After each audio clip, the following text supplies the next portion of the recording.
قانون کا جاننا، جیسے اگر ہم ہندوستان میں رہتے ہیں اور اگر ہم انجانے میں کوئی غلط کام کرتے ہیں، کوئی کرائم کرتے ہیں، اور ہمیں پتہ نہیں ہوتا ہے کہ یہ قانون میں، آئین میں یہ جرم ہے، اور اگر ہمیں پولیس پکڑ کر لے جاتی ہے، اور اگر ہم وہاں جا کر کے یہ ایکسکیوز پیش کرتے ہیں کہ حضور ہمیں تو یہ قانون پتہ ہی نہیں تھا، ہم نے تو غلطی سے یہ گناہ کر دیا، کیا یہ ایکسکیوز مانا جائے گا؟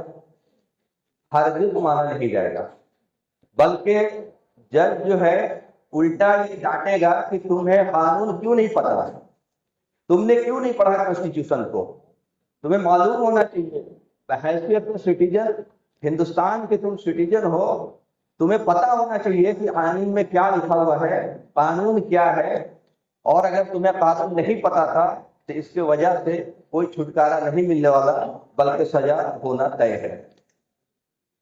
تو ہم بہت سارے گناہ قانون کو نہ جاننے کی وجہ سے بھی کر جاتے ہیں، اور ہمیں لگتا ہے کہ یہ گناہ نہیں ہے اور اس کا کوئی پکڑ نہیں ہوگا۔ اسی انداز میں سملرلی ہم اس دنیا کے سٹیزن ہیں، اور جس کا جج جو ہے قیامت کے دن اللہ ہوگا، اور اللہ نے ہمیں قانون دیا ہے دنیا میں کہ ہمیں زندگی کیسے گزارنی ہے، کس کی عبادت کرنی ہے، کس چیزوں کو کرنا ہے، کن سے بچنا ہے، کس کا گناہ بڑا ہے، کس کا کم ہے، ہر چیز کوڈیفائڈ ہے اس میں، وہ ہر چیز اس کتاب میں ہمیں اللہ تعالیٰ نے قرآن میں دے دیا ہے۔ کل کو اگر ہم قیامت کے دن اللہ کے سامنے یہ کہیں کہ اللہ یہ تو ہمیں پتہ ہی نہیں تھا کہ یہ بھی کرنا تھا، اور ہم وہاں گنہگار کی طرح پیش ہو رہے ہیں، تو کیا ہمیں وہاں چھوڑ دیا جائے گا صرف اس وجہ سے کہ ہمیں قانون پتہ نہیں تھا اللہ کا؟ ہمیں بالکل بھی بخشا نہیں جائے گا۔ اللہ پوچھے گا کہ تمہیں قانون کو پڑھنے سے کس نے منع کیا؟ قانون تو ہم نے وحی کے ذریعے نازل کر دیا، قرآن میں ساری چیزیں ہم نے اس کو کوڈیفائڈ کر دیا، ساری چیزیں ہم نے اس میں لکھ کے دے دی تھی، پھر کون سی چیز تھی جس نے تمہیں روکا اس قانون کو پڑھنے میں، اس قانون کو سمجھنے میں؟ اور اگر آج یہ ایکسکیوز ہم وہاں کریں گے کہ ہمیں یہ قانون پتہ نہیں تھا، تو ہمیں کوئی بخشنے والا وہاں نہیں ہوگا۔ قانون کا جاننا بہت اہمیت ہے۔ ہندوستان میں جیسے کوڈ کیا ہوتا ہے؟ Uniform civil code. یہ کوڈ کیا ہے؟ جو بھی سول رائٹس ہے اس کو سارا کوڈیفائی کر دیا گیا ہے، یا کوڈیفائی کر دیا جائے گا کہ آپ کو ایسے ہی زندگی گزارنی، ایسے ہی شادی کرنی، ایسے ہی آپ کی سارے معاملات اس طریقے سے ہوں۔ گورنمنٹ میں یونیفارم سول کوڈ لانے کی بات کر رہی ہے، لیکن ہمارے پاس کوڈ 1400 سال پہلے سے موجود ہے، اور ہم اسی کوڈ کے حساب سے زندگی گزاریں گے، چاہے ہمیں دنیا میں اس کے وجہ سے کتنی اذیت جھیلنا پڑے، کتنی مصیبت جھیلنا پڑے، ہمارا کوڈ آف کنڈکٹ جو ہے وہ قرآن ہے، اس سے ہم ٹس مس نہیں ہو سکتے۔ لیکن پہلے ہمیں وہ کوڈ پتہ تو ہو کہ اس کوڈ میں ہے کیا۔ اگر ہم کوڈ کو پڑھیں گے نہیں، جانیں گے ہی نہیں، اور ہم انجانے میں بہت سارے ایسے کام کرتے جائیں گے جو ہمیں لگے گا کہ بہت صحیح ہے، وہاں جانے کے بعد ہو سکتا ہے وہ پتہ چلے تو وہ صحیح نہیں تھا، اب کیا کریں گے؟ پھر تو موقع ہمیں نہیں ملے گا، دنیا میں تو ہمیں لوٹایا نہیں جائے گا۔ میں آپ کو ایک ایگزامپل دیتا ہوں کوڈ کی کتنی اہمیت ہے۔ جب ہم لوگ ڈیزائن کرتے ہیں انجینئرنگ میں، جب میں اپنی کمپنی موجلائٹ انجینئرنگ میں جب میں ڈیزائن کرتا تھا، تو جو بھی پروجیکٹ ہم ڈیزائن کرتے تھے اس پروجیکٹ کو گورنمنٹ اتھارٹی، جو ہائر اتھارٹی ہوتی ہے، وہاں سبمٹ کرنا ہوتا تھا، وہاں وہ چیک ہوتا تھا۔ تو وہ بہت ہی وولومنس وہ پروجیکٹ ہوتا تھا جس کو ہم لوگ سبمٹ کرتے تھے، اور ہمیں اس بات کا ڈر ہوتا تھا کہ کہیں ایسا نہ ہو کہ کوئی ڈیزائن کوڈ کے خلاف جا رہا ہو تو وہ ریجیکٹ ہو جائے گا۔ اس لیے ہم ایک ایک اسٹیپ کو جو ڈیزائن کرتے تھے، وہ جو کوڈ ہے سول انجینئرنگ کا گورنمنٹ نے ڈیزائن کر رکھا ہے، ہم اس کے حساب سے چیک کرتے ہوئے ڈیزائن کرتے تھے۔ کیوں؟ کیونکہ ہمیں یہ ڈر ہوتا تھا کہ اگر کوئی ایک غلطی اگر نکل گئی جو کوڈ کے اگینسٹ ہوگا، وہ ہمارا پروجیکٹ ریجیکٹ کر دے گا۔ اور ایسا ہی ہوتا تھا۔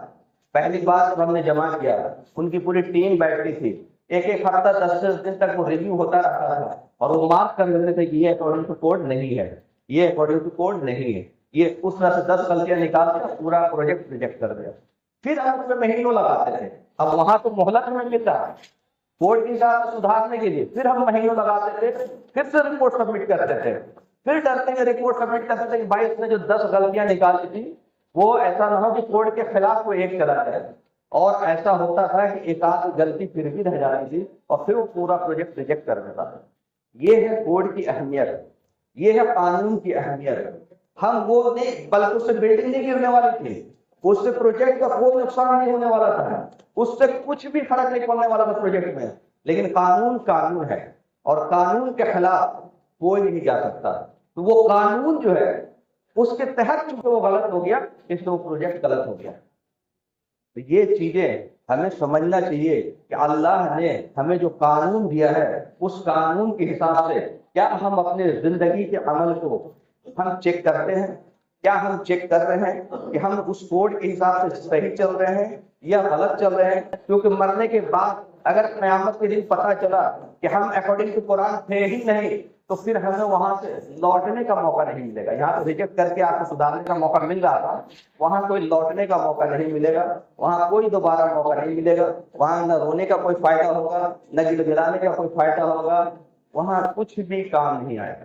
اس لیے یہ وقت جو ہے، یہ زندگی جو ہے ہمارے لیے مہلت ہے، ہم اپنی چیزوں کو کراس چیک کرتے ہوئے چلیں۔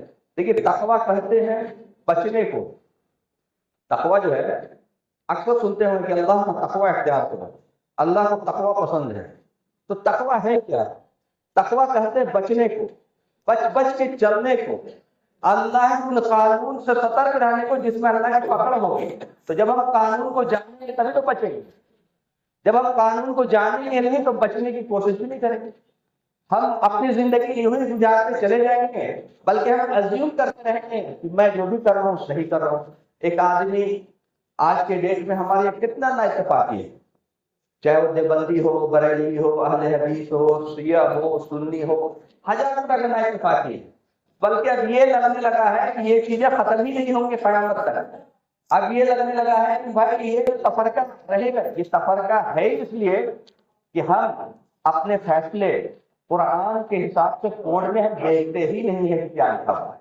ہم خود کو جسٹیفائی تو کر رہے ہیں لیکن قرآن سے کراس چیک نہیں کر رہے کہ بھائی قرآن کے حساب سے میں صحیح ہوں یا غلط ہوں۔ بھائی وہاں کوئی انسان کسی کو نہیں پکڑے گا، وہاں تو آپ کا معاملہ اللہ کے ساتھ ہوگا اور وہاں تو فرشتے حساب لے رہے ہوں گے، تو وہ تو سارا ڈیجیٹل ہوگا اور وہ آپ نے ہر چیز کوڈ کے حساب سے اگر ہو رہا ہوگا تو ایکسیپٹنس میں جا رہا ہوگا، کوڈ کے حساب سے نہیں ہو رہا ہوگا تو ریجیکٹ ہو رہا ہوگا، وہ ہمیں پتہ ہی نہیں لگے گا۔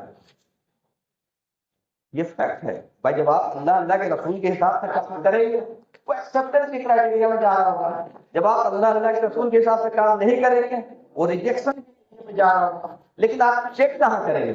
وہ چیک آپ کا قرآن ہے، چیک آپ کا رسول اللہ صلی اللہ علیہ وسلم کی سیرت ہے، سنت ہے، لیکن ہم چیک کرنا ہی نہیں چاہتے تو پھر وہ الگ بات ہے۔ تو یہ ہم ٹیکن فور اگر گرانٹیڈ لیے ہوئے ہیں کہ ہمیں تو جنت ملے گا ہی، اللہ رحمان ہے، اللہ رحیم ہے۔ بے شک اللہ رحمان ہے، اللہ رحیم ہے، لیکن اس کے کنڈیشن ہے۔ اگر اللہ رحمان ہے، رحیم ہے، تو پھر جہنم بنانے کا کوئی مقصد ہی نہیں ہوا۔ کیوں جہنم بنا رہا ہے؟ سب کو معاف کر دے گا، سب لوگ روئیں گے اس دن قیامت کے دن۔ جہنم کی آگ کو دیکھ کر کے کون نہیں روئے گا؟ بڑے سے بڑے بدماش دنیا میں آج کے ڈیٹ میں ظالم ہیں، وہ بھی روئے گے دہاڑے مار کر کے۔ ایسا رہے گا کہ آنکھ جو اس کے باہر آ جائیں گے اور دل جو ہے وہ حلق سے باہر آنے کے ہوگا، اس طرح سے روئے گا۔ لیکن وہاں کسی کی کوئی سنوائی نہیں ہوگی، پیشانی کے بل پکڑے جائیں گے اور فرشتے گھسیٹتے جائیں گے اور جہنم میں ڈالتے جائیں گے۔